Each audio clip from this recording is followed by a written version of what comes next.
experiences is what we call it here. And yeah, can you hear me now? I have a palliative voice. I'm sorry about that. So I actually worked with a patient and family yesterday who had the very same question. She has mild cognitive impairment. And when she came in and they asked her about her living will, she explained to them that she wouldn't mind being on a ventilator and she wanted a resuscitation. And her family was very puzzled by this because it wasn't in keeping with her previously expressed wishes. So we talked a little bit about that, and they had two really good questions for me. And one was, do we include her in the discussion when we talk about this? And I said, absolutely yes. Now legally, of course, she may not have capacity to make her own decisions in this moment. But absolutely, one can include someone whose capacity may be minimized. In the same way that when I work with pediatric patients, we might include a 10-year-old who probably has an opinion about what he wants done, but maybe can't speak for himself. And then the other question we talked about is, are these wishes consistent with either ones they've previously expressed or with what you know about that person? Oftentimes in that situation, there's a healthcare surrogate elected or appointed, someone who's already determined to speak for that person. Generally, in the situation you describe, it's a spouse or an adult child of that person. And what I remind everyone is, if it's consistent with who you know they are, then represent that to the medical team. And that makes sense to do. So really, the ideal thing, of course, is to have had that conversation before the impairment gets to the point where you can't have that conversation anymore. But if you can't, then reflect upon who that person is, has been, the kinds of values and judgments they've made all along the way, and do your best to construct what you think that person in their right mind, whole and complete, would ask and would say. And that's absolutely the best that you can do. And be patient and be kind and compassionate, and accept that sometimes the answers are going to change because we're human beings and that's what we do. Does that help?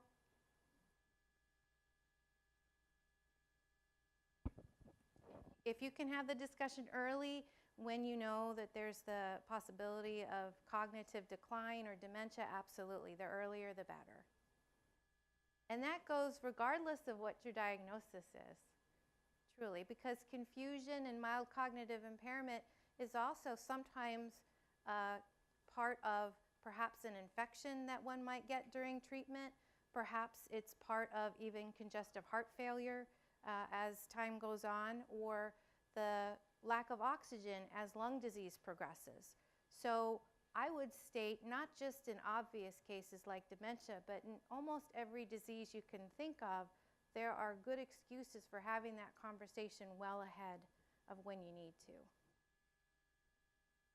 This is purely an unscientific statement, but probably 60% of the people who come to hospice have not had the conversation prior to coming in. It may be a little high number, but that's a lot of people who have not, and it's just human nature not to want to talk about it or not to want to have that conversation.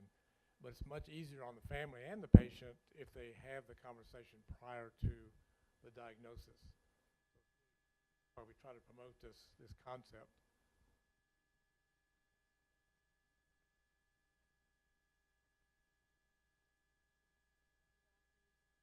Primary doctor no longer is there. Also, when you go in assisted living or nursing homes, they have their own doctors that take care of the patient doctor. So how does that triangle or that situation? Short answer to that is that we haven't figured it out yet. Our healthcare system is a very good one, but it has its dysfunctional elements. I liken it, I think we were talking about the dysfunction of the healthcare system with a family and patient right before Thanksgiving, and I said it's kind of like going on a road trip with all your dysfunctional relatives in the car with you. So what you have to understand is often you as a care provider, you as your patient, as your own advocate, you're the mortar between those bricks as best as you can. And certainly the system is trying to respond to that fragmentation. It's difficult. The hospitalist system works in part because we can do so much more in the hospital than we used to. And so learning to do that specialty takes more time. Learning to do the things that one does as a primary care doc in the community, that's a separate specialty. So I don't know what the answer is for how, the more we're able to do, the longer it takes to get through these training programs, and then the more we expect, and yet the more fragmented we get. There is always a role for your primary care physician, and very often there are ways to connect those dots. Sometimes I do it as the new girl on the case. Occasionally I'll be the one to call the primary care doctor and ask, what you know of this person and this patient, can you tell me more about what it is they've expressed to you, particularly if the family's not sure. I'm amazed that it works at all some days, and then other times it works beautifully and can work. But I think it's good to know going into the system that no one's really looking out for you but you. And doctors are well-intended and nurses are well-intended and everybody's doing their jobs as best as they can, but one size doesn't fit all, and so a protocol that works for one person may not necessarily work for another. The only way to really connect those dots, honestly, is you, if you can. I hope I didn't discourage you. She asked precisely what I was going to ask very closely, and that I'm really disturbed by the hospitalist approach. You've got, when you enter the hospital, it's like you're entering a place that everybody's got a hammer, and everybody that comes in looks like a nail. So they're going to do their thing, but nobody has consideration, and the family doctor may not even know you're there. That's absolutely correct. I think there's a cost to, as I said, all the things that we can do in the hospital, and we want well-trained physicians who know what they're doing in this environment, because it's a different environment. It's very specialized. There's lots of high levels of care, and the solution for that is not apparent at this point. And I think the best thing you can do is be well informed. I don't think there's any particular one system that's to blame. In part, we're to blame because we're consumers and we want the best of the best. And so we got it, and now we're not happy with it. But I think being able to communicate well, and also the whole reason to have this conversation is so you can arm yourself. Believe me, I share an office with the hospitalists. They would like nothing better than a well-informed family that's already spoken about these things, because they're going to ask you, how far do you want us to take this? They may be experts in what they do, but you're experts in you. You're experts in your mother, your spouse, your child. And so the two together have to meet in a very intense experience in order to further the goals of each one. And so it's really important that that's a partnership. And if you go in relying exclusively on the guy you've never met before to know exactly what to do, that's probably pretty faulty logic.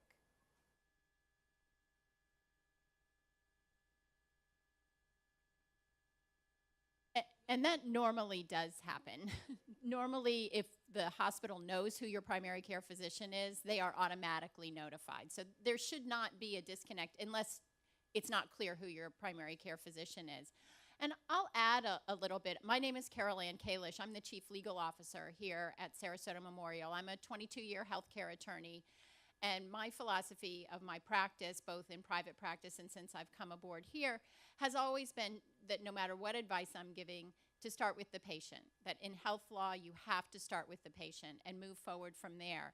And that really sets the tone here at Sarasota Memorial. And one thing that I'll tell you is that, just as Dr. Angston said, that there's a really important partnership with regard to your health care between families and patients and their health care providers, the hospital, the hospitalists, the specialists, the nurses, the therapists. And the good thing about that is that Florida law, because I'm a lawyer, so I always touch on the law, Florida law endorses that more than many other states do. Florida law empowers people and empowers patients to be the director of their health care. So the hammer and nail, you should never be an unwilling nail to a physician hammer. You should always be asked, what do you want? And it's up to you. Florida law empowers people both to direct their own healthcare decision making and then to tell other people how they want their decisions made if they can't be asked. And the law tells physicians and hospitals and others, you have to listen to those people. Doctors don't get to pick. Patients and their healthcare decision makers, the people that they have chosen to make their decisions, or if patients haven't chosen, in a hierarchy of who it is assumed you would want to make those decisions for you, your spouse, your adult child, your next closest relative, a friend who you are very close to, or a skilled social worker who's been trained in these kinds of decision making. At the bottom, it's never just whatever the doctor wants to do or whatever the hospital wants to do. It's always someone who's supposed to be taking your perspective, who's supposed to be considering your needs. The best thing would be for folks who you've talked to about what your perspective is. But even if you haven't had that opportunity, the law designates folks to act on your behalf. So, like I said, you should never be an unwilling nail to that hammer. You should always be included in that conversation, both because it's the right thing to do and because it's what the law requires healthcare providers to do.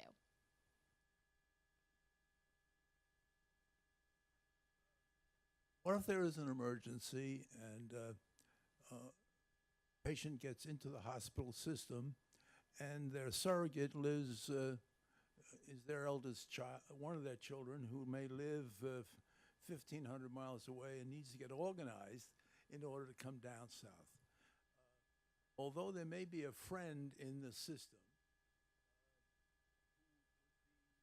strong enough to have a discussion with the workers, there is a directive. A directive. But there's a time gap. Could you get this neighbor to take over until the child, the delegated surrogate comes into town? So you can have surrogates who you name in alternative. So for example, if you have a child who's unreachable, for example, maybe it's a surgeon, and when you need them, they might be in a 7-hour surgery and they can't even be contacted by phone.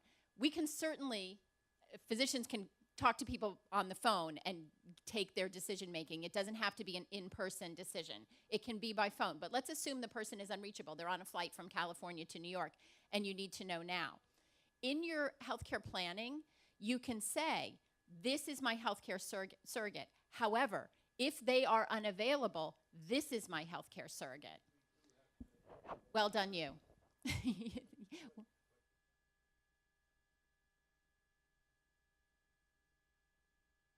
They do not have to be face-to-face.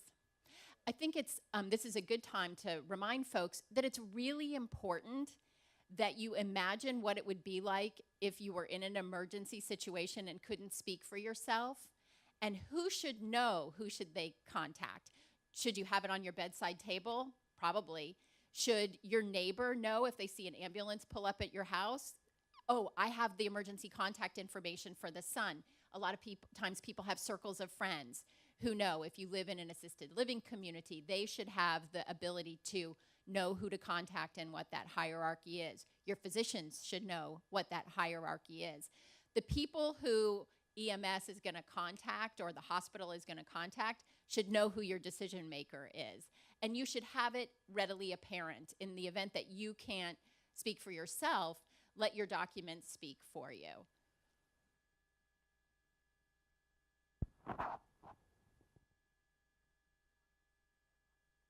When is hospice supposed to come in? Does the doctor designate that? Do you request it? I don't know. Want me to? I can take that, I think.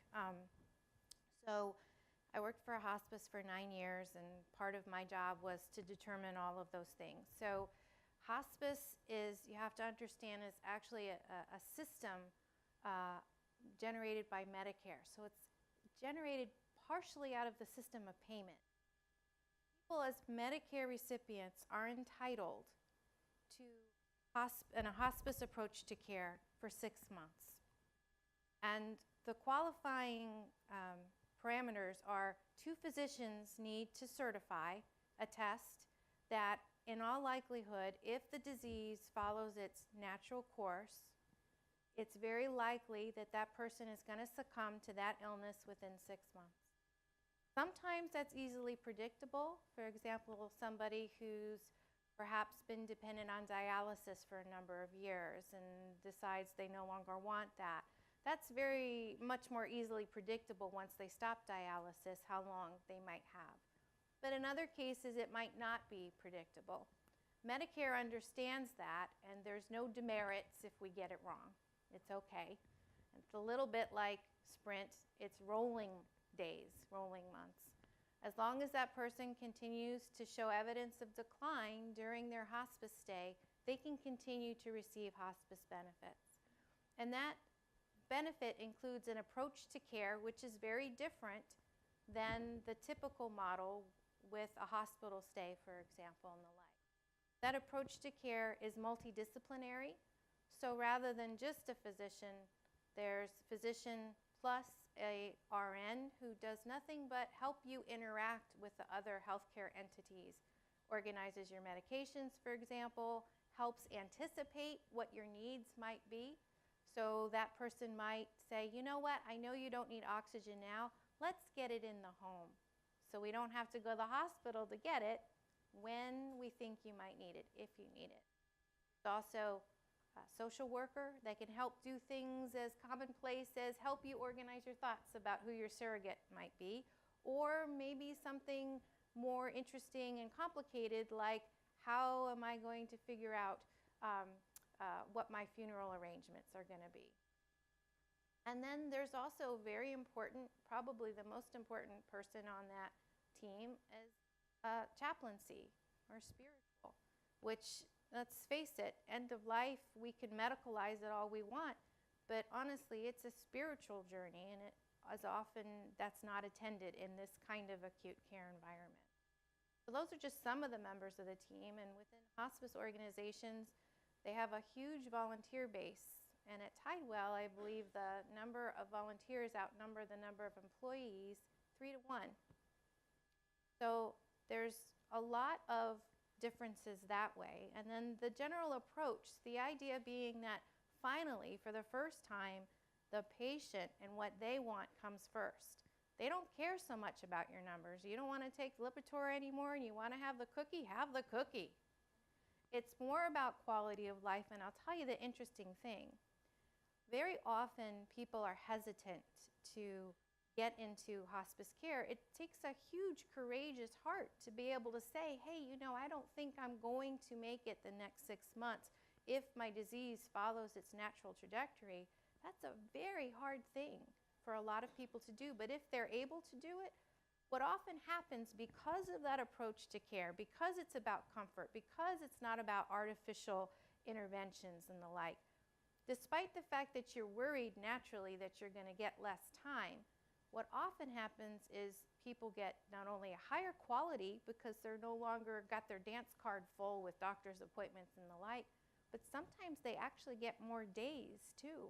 And it's probably in part because you just feel better. And suddenly there's no maybe stress to perform, or you don't have to worry about disappointing your doctor anymore because you're not getting better and not responding to the medications. So there are a lot of hidden gems and hidden positives about hospice care that I wish people knew. I've never heard someone say, you know, I got hospice way too soon, but I've heard almost everybody tell me, I wish we'd gotten them sooner. So that, I wish I could share that with people so that they would understand what hospice care really means. Because sometimes, I know I've got hospice colleagues in the back, we're often told, don't mention the H word. Because everyone assumes that that means things are over. And I honestly, with the work Ken does and those wonderful people in the back do, it's like it's just beginning. It's just a new beginning. I'd like to add to that too. The department that I operate, it does not start the service until the death occurs. So we actually do grief support for people after the death, and with families and anybody who needs to come in has lost a loved one. And we don't charge for that. A lot of people don't know that. There's no charge for the individual grief counseling or for the group grief support.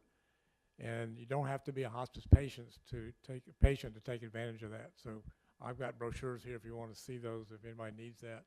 If you have any friends who've lost a loved one and having a really hard time, we work with those families and those individuals to help them with that loss.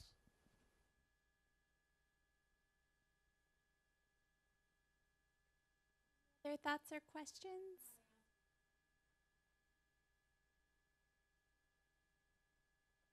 The part two. There is a part two. I would encourage everyone, if you're computer savvy and comfortable, to go on the Consider the Conversation website. They have some wonderful materials, wonderful resources. I always think if you can leave here even with just conversation starters, that's really helpful. You know, sometimes just saying, hey, I saw this documentary, it was really interesting, and tell them a little about it and say, you know, what would you like? Have you ever thought about that? We've never had a chance to talk about it. I just did that with my folks. Anytime you have a change in your life where you think you need to designate a new person as your healthcare surrogate, that's a good time to maybe take a look at your own living will. I had to do that recently. And had to explain to all the people that I didn't want to speak for me why I didn't want them to speak for me. No, I didn't. But yeah, sometimes it's not the obvious person that you elect for your healthcare surrogate. Yes, ma'am. Those obviously are going to be dated when you prepare them, but is there some order, like if you change your mind, do you need to say I canceled the one dated whatever? That's a good question. I'm going to leave that for Carolyn Kalish. So living will, they're somewhat self-canceling. So if you have a later prepared living will, that's the one that should be honored. Ideally, that one will say this supersedes any prior executed living wills. The problem is if you've passed that living will around and someone has it and doesn't know about the later executed living will, so you have to be really conscientious about who you give it to and who you're talking to about your desires, because your ideas might change and you may want something different. You may want a different surrogate. I know that Dr. Angston joked about this, but I do think that it's not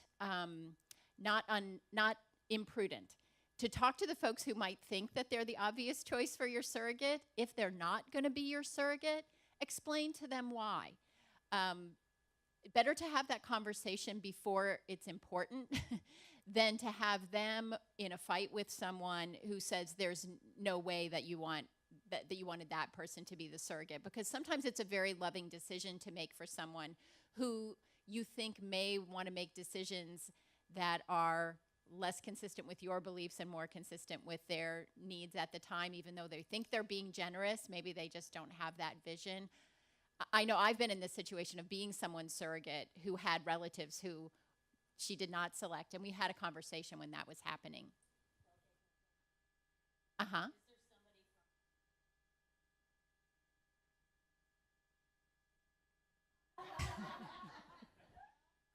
You say that jokingly, but actually, okay, I suspect that if you wanted case management folks to be involved in a conversation like that they would be. I've offered to do that for And that's what I thought. patients and families all the time, just as a presence. I'm always amazed when people say, you know, I really need you to help me form the words, and I'll sit there and they don't really need me. They're doing it okay, but the witness that I have, the calming of having a second person there, and also a way to be able to explain that this isn't unique to your situation, that it is common for people to pick someone else and it's a loving act, and here's how to frame it as a loving act, that I can help out with. If they're a hospice patient, then the staff would would certainly help with that. The social worker, if they could bring in a bereavement counselor or a chaplain, they could all help with that conversation. They wouldn't tell you what to say necessarily, but they could help you bridge that difficult gap.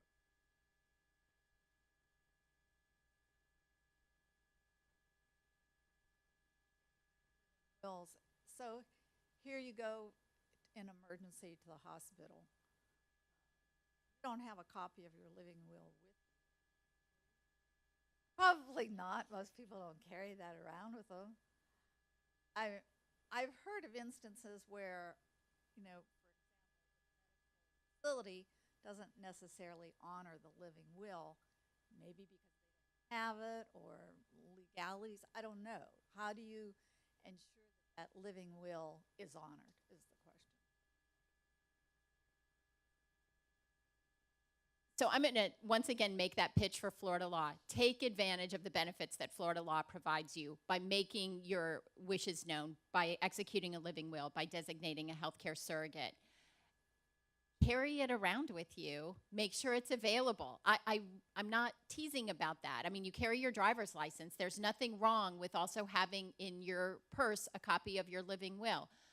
Healthcare providers can only honor the wishes that they know about. Our case management folks are trained. If you come into the hospital emergently, the people in the emergency room will do everything they can. First of all, they'll look to see if you've been a patient here before and if you have a living will and if it's in the chart. If it is, they'll honor that. If we have contact information, they'll ask those people, do you know if your mom or your aunt or your sister has a living will? That question will be asked. But they can only honor the wishes that they know about.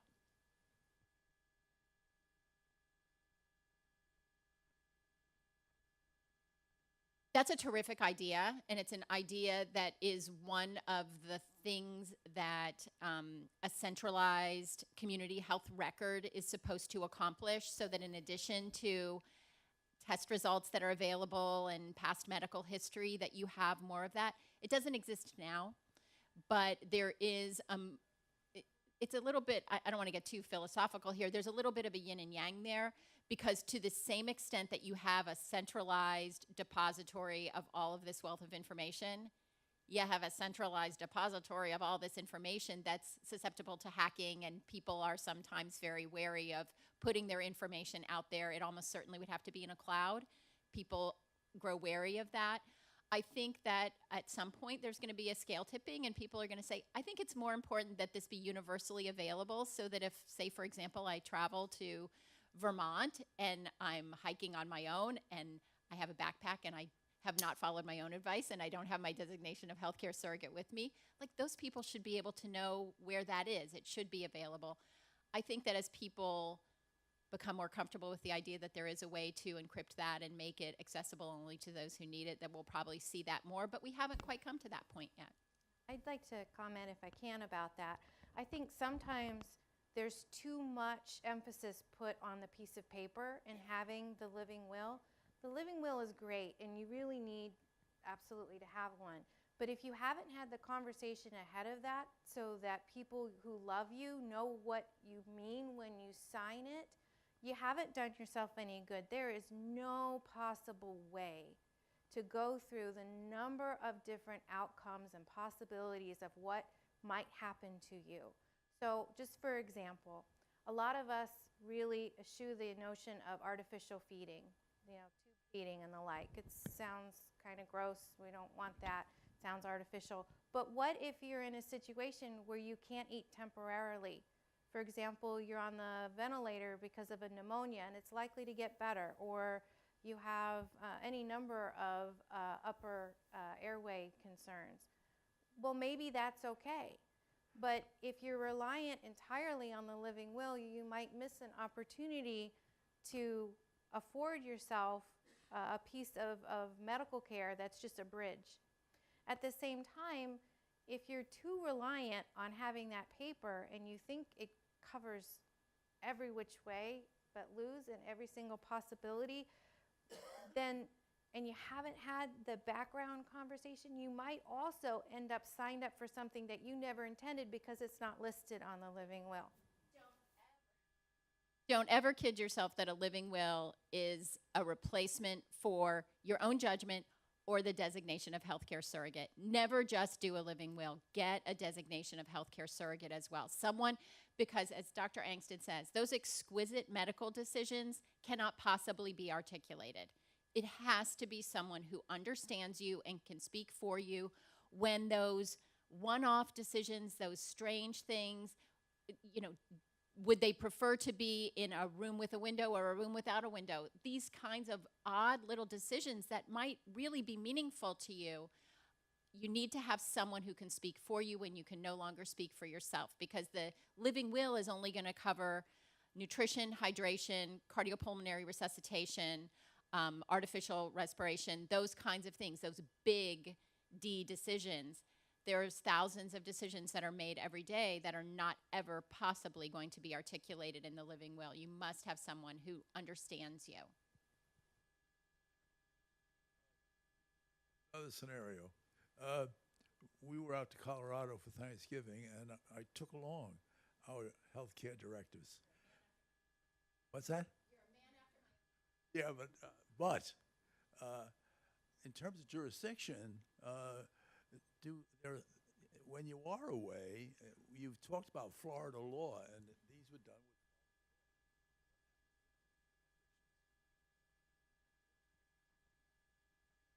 with. The question was, if you couldn't hear, if your living will or designation of healthcare surrogate will be honored if you're traveling outside of the jurisdiction.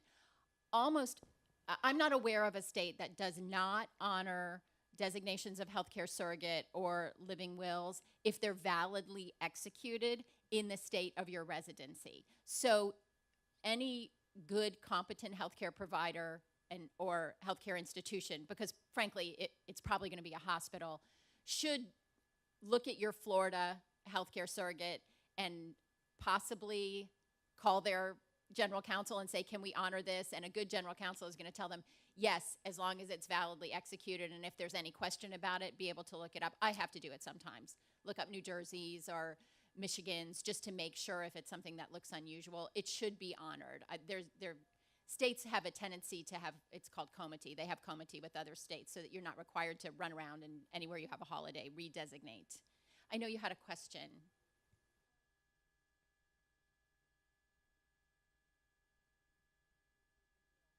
I have no family that lives down here. California, New York, London. And also some cousins that one lives in California that's supposed to act in my behalf if I become incapacitated, and then somebody on the east coast of Florida.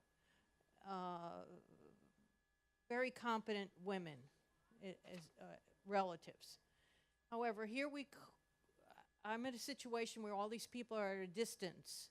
So can they communicate with the doctors by phone, by Skype, whatever, if they have the legal authority to do so? I know it's hard to believe, but people in Florida have relatives all over the place. There's a lot of families that don't live down here with their parents. And so, I mean, I just talked to somebody an hour ago on the phone, and absolutely, we just, we consent people over the phone if we need to. We get around it because we have to, and I think we're allowed to apply some common sense. Certainly as maybe admitting physician, if somebody had a healthcare surrogate, I'd be so delighted that they had all this together. I don't think it would really bother me so much in that moment, in the intense moment, that it didn't have Florida at the top. I'd really be okay with it.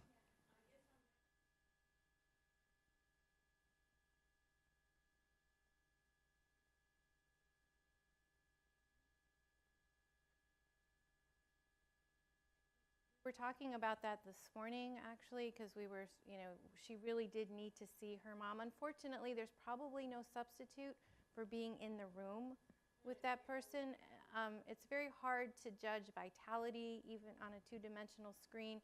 You don't hear everything, and forgive me for saying, smell everything that's going on. People, it's very sterile. The whole environment can be overwhelming, and then the person doesn't look like themselves necessarily anymore. So there can be a degree of separateness. So whenever possible, we always ask if people can come so we can talk face to face. And then we try very hard to be as descriptive as we can in a compassionate way so they understand what it was.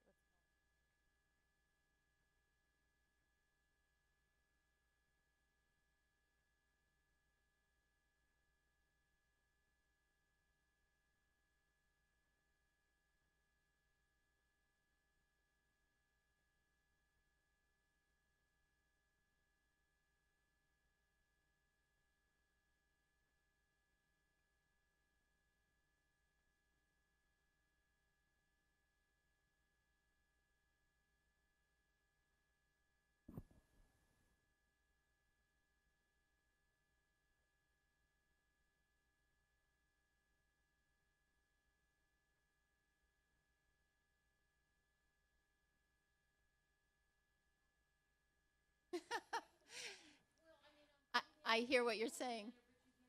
Yeah, having been multiple people's healthcare surrogate, I'm disturbed by the idea that I would have ever, and many, at least 3 of them, I would have had a financial incentive to kill them off. But speaking as a lawyer, I can tell you that I would suggest to any client and any person who is making that decision that you choose the person who you have the most trust in, who would speak using your voice, who would be have some loyalty to what conversations you had with them about what your wishes were going to be, had a comprehensive understanding of your belief system, your spiritual system, your social system, what your likes and dislikes were, regardless of whether or not they had any kind of stake from a sort of financial standpoint in whether or not you survived any given illness. Because the most important thing in a healthcare surrogate is that they are going to talk from your perspective. That even if they haven't had a particular conversation about any specific decision, that you trust them to put your cap on when they're making a decision on your behalf. So while that might be someone who was freed from the competing, for lack of a better word, interest of a financial gain if you did survive, I think if you have people that you feel like might be swayed by that, they're probably not the person you trust the most to speak on your behalf anyway. However, I have a tendency to think that the people who are closest to you and who are kind of the natural recipients of your bounty, to use again a legal term, are the ones who know you the best and might be inclined to understand you better. So while that has some merit to that advice, I would temper it with the overarching need to have someone speaking on your behalf who knows you, who you trust, and who understands what your decisions might be.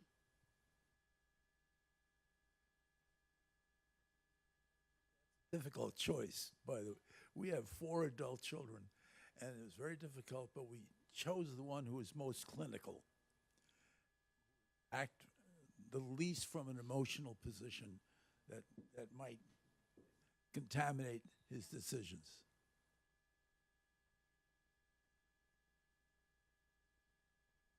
You've advocated carrying your living will and healthcare directives with you. Is a digital honored?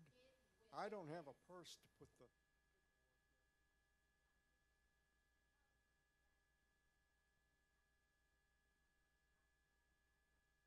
Have it bookmarked on your iPad. Yes, please don't ever be afraid that that would not work out. What? Oh, looky here. Look at this terrific little laminated card that's the size of your driver's license. Well done, you. My hero. Oh, terrific. That's really terrific. My stars. Well done. All right, there you go. iPad or look, driver's license side card.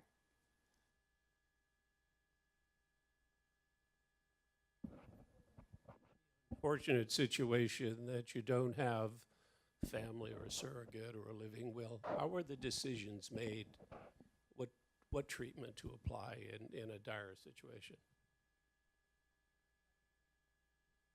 So Florida law is always going to work very hard to find someone to make that decision on your behalf who might know you. So there's a statutory hierarchy. So you designate a surrogate, but in the absence of a surrogate, there's a proxy.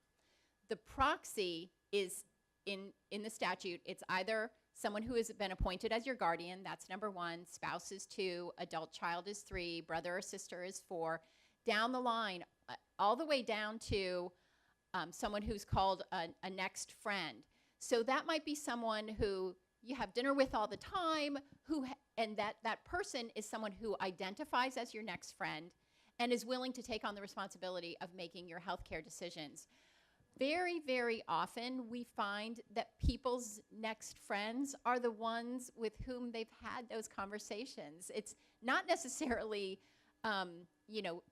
someone who's a more distant relative. And we often see people whose distant relatives shy away from that and it gets down to their next friend. It's their neighbor or the person who they've been playing cribbage with for 14 years. And when we have family members who shy away from making those decisions, they can decline to serve, and then we get to go down in the hierarchy to someone who feels more capable of serving. So I would encourage you, if you don't have family or friends or a family who obviously would be your decision maker, part of your conversation might be, or someone who's facing that decision might be, to go to your next friend and say, you know, we talk about these things all the time. Would you be willing to serve as my surrogate? Would you mind if I designated you as my healthcare surrogate? Because I can think of no one better suited to carry out my wishes in the event that I can't speak for myself. I think that's a gift you give to someone, and it's a gift you give to yourself. And I would encourage you to not just rely on the statutes, to look around in your circle of folks and say, is there someone who I would want standing at my bedside speaking for me if I didn't speak for myself? Probably someone who might be there anyway, whether you designated them or not. Go ahead and have that conversation with them.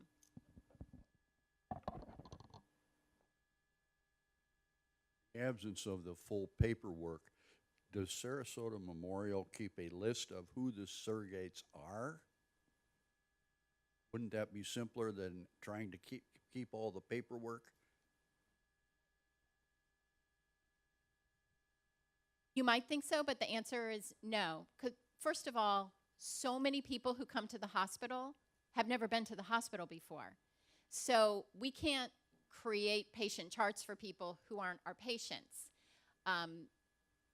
It would create a false sense of that there's someone looking out for you. You know, if you got to Doctor's Hospital, they wouldn't know Sarasota Memorial had that. It's just so far outside of what Sarasota Memorial does that it wouldn't be a good way to manage that. I appreciate that idea. People ask me that all the time, but it's...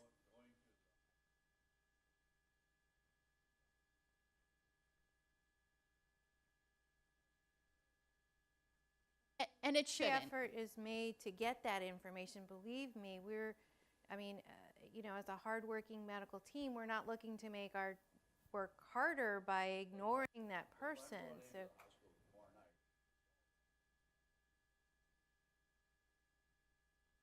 if you can't speak for yourself, is that right? Exactly. Right. So it would be good to have one of those cards handy, wouldn't it?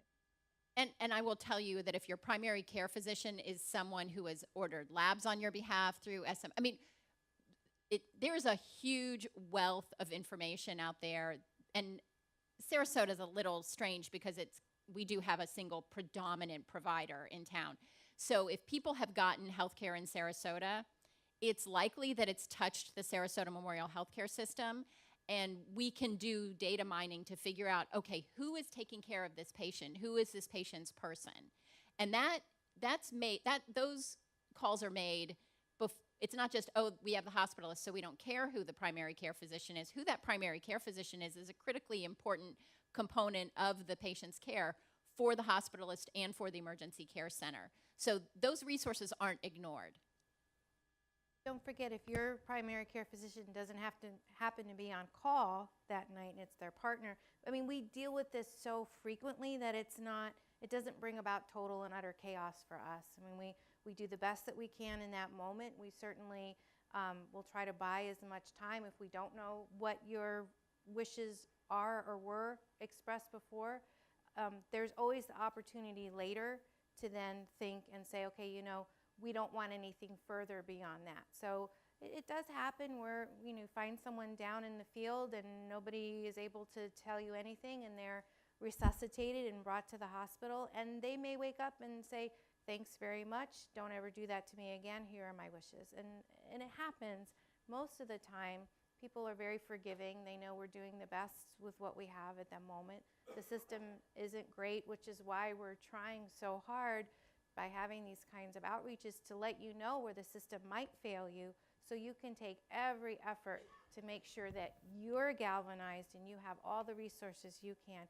You cannot possibly, you know, put something together that's like a steel trap and there's no way to get around it, but you can do your best.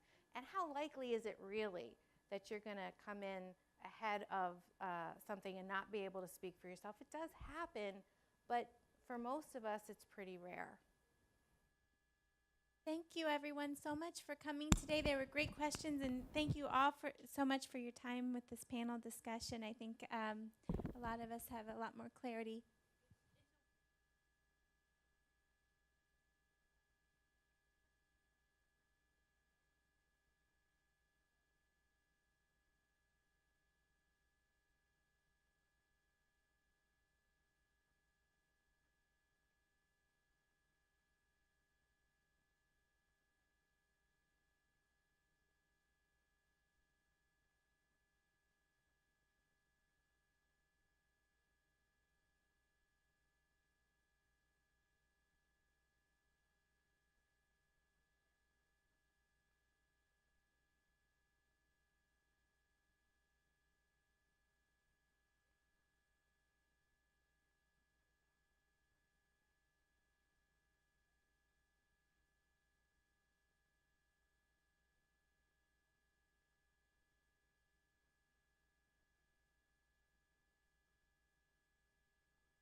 I'm sorry to hear that. That's not how it should happen.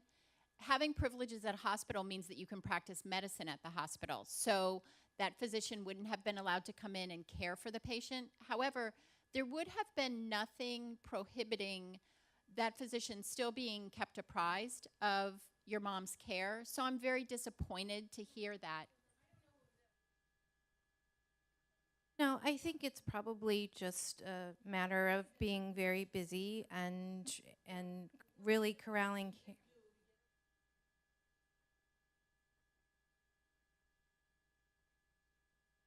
Right. And what I was going to suggest to, because that is a frequent occurrence, and we have this in part because people are transitory and they live here part-time, and maybe their primary is up in Minnesota or wherever they're from, is it's very useful for us as a medical team if you can let us know that you would like to keep that person apprised, and then help us decide which one of us on the medical team is going to do that. Because often what happens is we each think the other, and none of us wants to presume or we worry about being perceived as arrogant by the other team members, and we might assume someone else is doing that. And don't forget, sometimes whatever is happening is so compelling and so urgent and so acute that we're getting together a priority list of all the things we need to do for someone. I'm not necessarily thinking this has happened to you, but that the final, okay, and now at the end of the hour I've spent at the bedside where I'm doing everything I can to keep this person alive, and I don't know what's happening yet, calling that primary care doc can feel like putting the cart before the horse because you don't know what's happening. And then by the time you do know what's happening, maybe that's fallen off your list. So no excuses, but I am saying system-wide, if you want to help that system, if you can designate one of those providers to connect with your primary and suggest a time frame. Could you call her in 3 days, or when we have the biopsy result back, those kinds of things. Sure, most of the time it would be a hospitalist. We consider them the captain of the ship, but sometimes it's someone like me. If I recognize that that's something that would be important to you, for example, I might take the initiative to do that and then circle back around to the other providers. Honestly, the reason I have a job is because our system is broken. And I come in to try to help with communication because communication is fraught with peril and chaotic. And I spent a lot of time last night. I talked to 3 doctors about a woman who simply wasn't eating. And we dug through all her medical records, and I went to the pharmacist, and we did some research about all the things that could cause bad taste in her mouth and when did it get started. It was a 2-hour process to go through all this. Most physicians don't have that time. In fact, the only reason I can do it is because the hospital recognizes how important it is that somebody do it, and they salary me, because otherwise I wouldn't be able to eat, because nobody will pay you to do that work, right? Well, palliative care has been around for a long time, so yes and no. My position is new. The hospital now owns that medical director of supportive services, and we still partner with Tidewell Hospice to do that. My nurse practitioner got busy, so she had to leave, but we have nurse practitioners from Tidewell. I work frequently with the hospice staff here, but yes, the me part's new, but the program's been here for a little while. Yes, and the only way to do this kind of thing is we're always looking, Carol Ann knows and Ken know, for community partners, because none of us is as good as all of us.